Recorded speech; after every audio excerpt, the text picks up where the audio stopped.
Hi there. So today I'm going to be talking about the Natrum phenotype.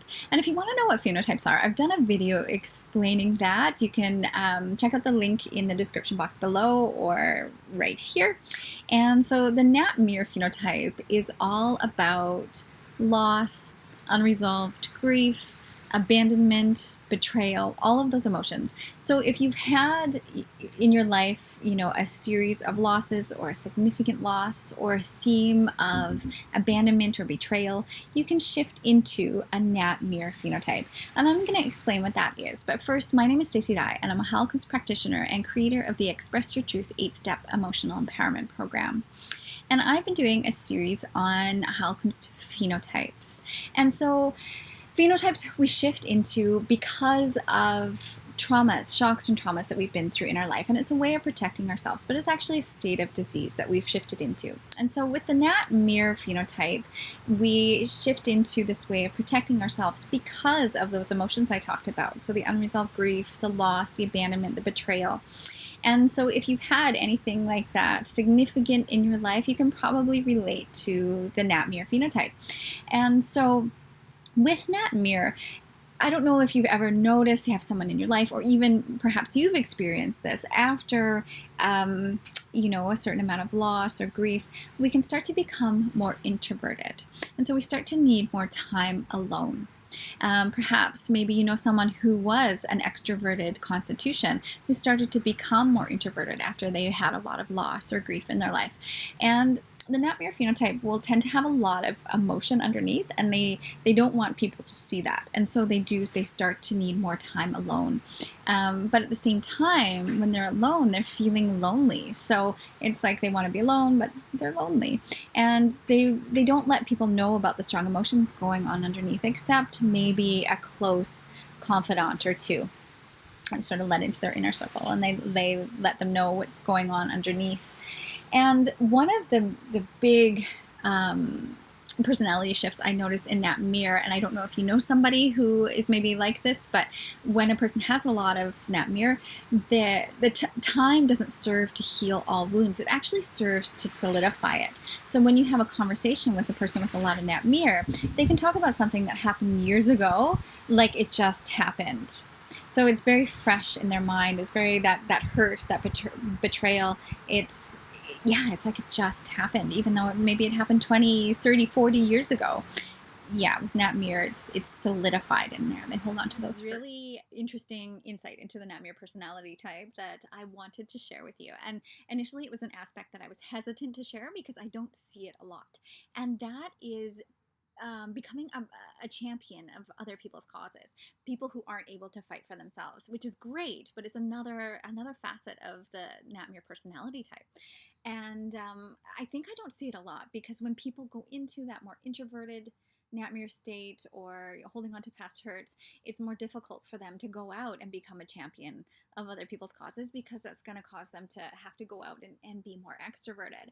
However, today I had this beautiful client who illustrated this for me beautifully, and she doesn't exhibit the typical Natrum personality type or personality aspects that I generally see, the introverted, more introverted and holding on to past hurts. She's got a really big personality and she's really outgoing and she's a force to be reckoned with.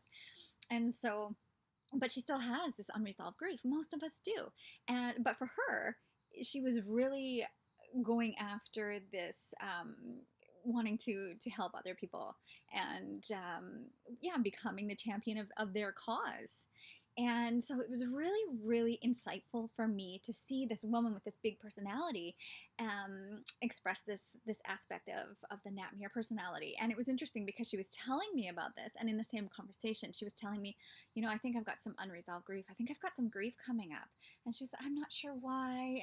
But I said to her, that's another aspect of the Natrum personality type, which I thought was really neat to see because I don't see it a lot. So I thought it was worth mentioning here.